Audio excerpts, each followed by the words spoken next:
Tomorrow marks one of the darkest days in the history of Buffalo. It will be 2 years since the Tops mass shooting in Buffalo that took the lives of 10 of our neighbors and forever changed our community. Good evening, I'm Scott Levin. And I'm Mary Alice Demler. Since October of 2022, neighbors, artists, city and state leaders have worked diligently to create a memorial to remember the victims and survivors of May 14th, 2022. And we have team coverage for you tonight. Joining your side's Chelsea Swift is hearing from a local group today on the progress they say has been made since 5/14 and what can still be done to better the community. But we begin tonight with Two on Your Side's Kelly Dudzik. She's live on Jefferson Avenue with details on the final design chosen by the 5/14 Memorial Commission to honor those impacted by the mass shooting.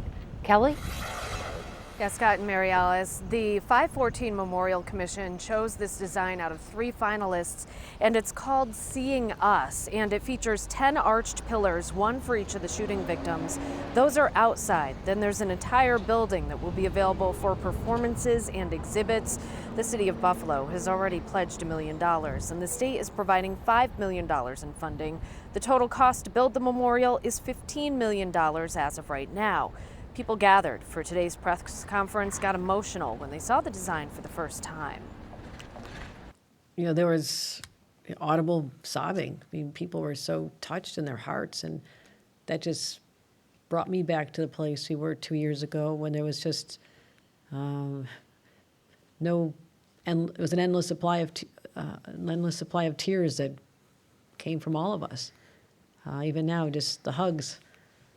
It's still very raw. It'll always be raw. This is, mom, a dad, a brother, a sister, a child. A location for the new memorial is expected to be announced soon. We continue our team coverage now with my colleague Chelsea Swift, who has more about a nonprofit that's looking at what still needs to be done to address racial inequity in our community 2 years after the shooting. Chelsea. Thanks, Kelly. Since the shooting 2 years ago, there has been a big focus on making sure the East Side isn't left behind when it comes to state and federal funding. A local nonprofit is sharing its thoughts on the progress made to address racial inequities in our community.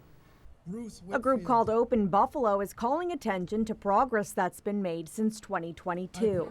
Community leaders say local nonprofits are working together with one mission. We want to join you.